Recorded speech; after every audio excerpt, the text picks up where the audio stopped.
What's up, guys? Welcome back to the channel. It's your boy Artie and I'm with my beautiful wife Silva. Hi guys, how are you? Today we're going to be talking about the BMW i8 and what we like and dislike about the car and if it's really worth getting it.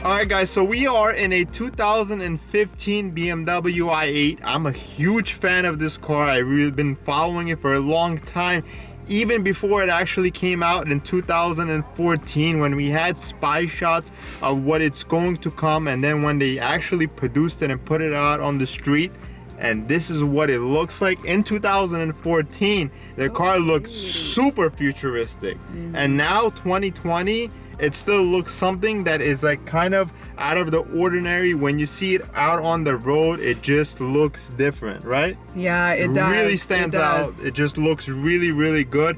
And I've been researching a lot lately because, you know, I like BMWs. You can pick one of these up for around $60,000 to $70,000 pre-owned, and this is why we got our opportunity to actually drive this car, get our first impressions on the car, and share it with you guys. Now, I'm gonna make this a little bit different than my usual videos. I wanna make this video giving you guys an example as a consumer, what we like, what we dislike, and our thoughts if it's worth buying a pre-owned BMW i8. Yeah. So let's hop right into the video by first starting off with Silva saying what she likes about the car. Well, I like the entire look of the car. I think it's so beautiful and it's so attractive. It stands out. Like when I drive in LA and we have a lot of those cars on the streets, I always do a double take. It never fails because this car just catches your eye and it looks very wealthy and just overall beautiful car. So when I see them on the street, I always think like someone wealthy is driving the car. And especially like the white ones, they pop. And you know, I love white cars. They really do pop. Yeah. Beautiful. I love the butterfly doors. Yes, they're wait. That's the hold on a minute. So straight up, I'm gonna tell you guys how it is, whether it's this or a McLaren or anything that goes up. It's not really easy to get in, and it's 2 times probably harder to get out, because getting in, you basically slide right in. Getting out, you're getting out of a bucket. And I know this young lady, she's the one that likes to complain about getting out of my GT4 bucket seats is really hard. Now getting out of this was a little bit of a mission. Now what do you not like about the car, looks wise maybe? Well, I mean, overall I like it. I don't like the whole getting in and out of the car. Like he mentioned, I always have a hard time with his car.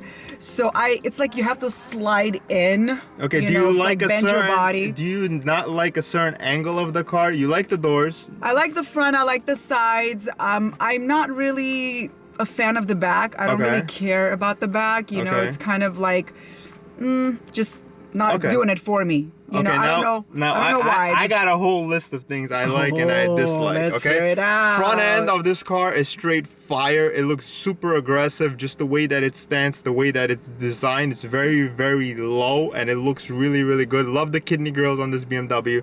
Obviously the side angle when the doors are up, really nice.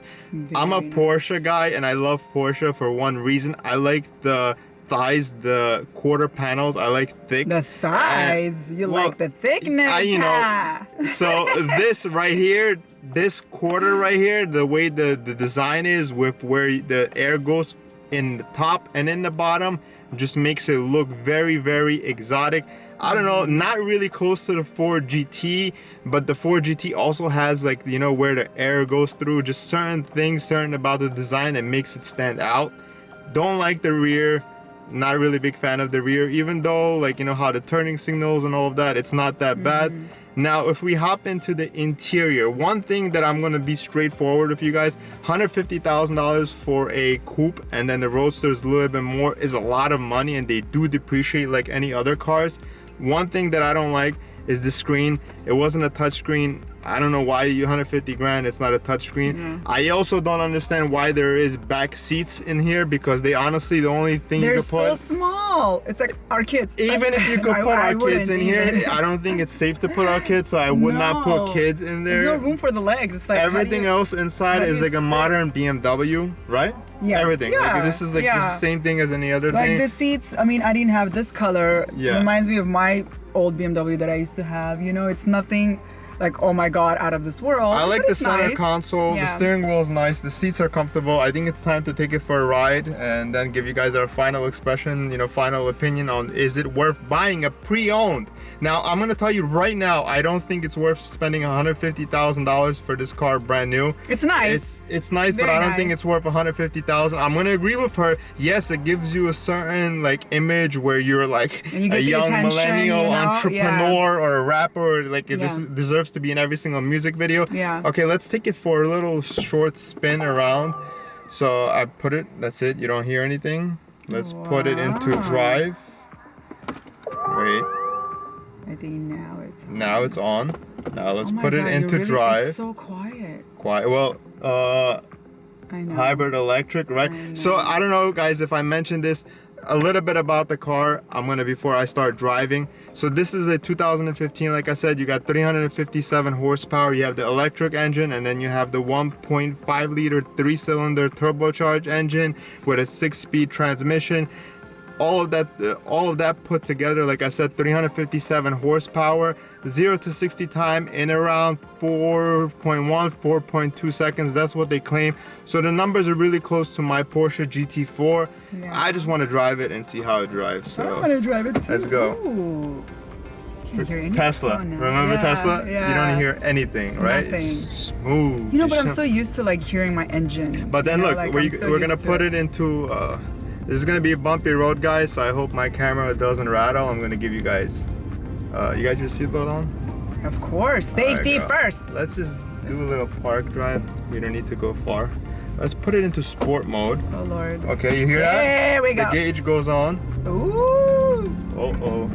I can hear it now. You hear it? Yes. Ooh. Ooh. Girl, we ain't even go. I love the I red know. gauges. When it's sport, I like the red gauges. When it's not sport, you're in eco, it's like white lights in the dash. Also looks nice. Alright guys, one thing that's straight up a bummer, I'm gonna tell you guys directly. That exhaust sound is not real, obviously. You're not gonna get that out of a 3-cylinder 1.5 liter engine. So it is a speaker in a bag that gives you the exhaust sound. It is? Yeah. Wow. You like that? Are you impressed? Interesting. I'm not really impressed about the fact that it's fake exhaust. It's a fake tone. I'm used to it. You know what's funny? A lot of Like people sound say it effects. sounds like a Porsche flat 6 when you give it some gas. I don't think that's Here the we go. case. It's a nice car, guys. It drives. It's comfortable. It's Think nice. it's comfortable. Yeah, I like it. I don't think like you'd it. buy it, but you like it. I don't think I'd spend that much money on it. No. Yeah. But 70 grand? If you had the extra 70 grand, would you buy this as a weekend car? As a weekend car, I don't know. Probably yes. Yeah. Yeah, the white one. Yes. White. Yeah. All right, guys. So look, quick little thing. I'm not gonna be really doing anything out of like crazy because it's not my car, and I don't want to put a lot of miles on it because it's an expensive car. I just wanted to kind of drive it, get into it, experience it. I've honestly never sat in one besides one time in a Roadster at a BMW dealership. So I just wanted to see what this whole hype is about, because when this car came out, like I said, everybody wanted it. It was just like it was just crazy. Yeah. And it's really, really advanced. Its competitor, in my opinion, is the Acura NSX. Some people claim to call this a supercar. I think that it's a sports car, a nice sports car. I don't consider this a supercar. I'm sorry if you guys disagree with me. If you guys do disagree with me, comment down below. That's that, guys. If you're new to the channel, consider subscribing. If you have any questions, feel free to comment them below. I don't know much about this car besides whatever I stated. It's just my first impressions. Me and Silva wanted to just kind of like take a glance on it. It's a buddy of ours car and he's near us in the area. I'm like, you know what, let's make a video for you guys. I want to drive. I hope you guys enjoyed it. You want to drive it, girl? You gotta buy it to drive it. I hope you guys enjoyed this little video. If you're new, consider subscribing, like I said, and I'll catch you guys in the next video. Peace. Peace. Now hit it, baby. Woo!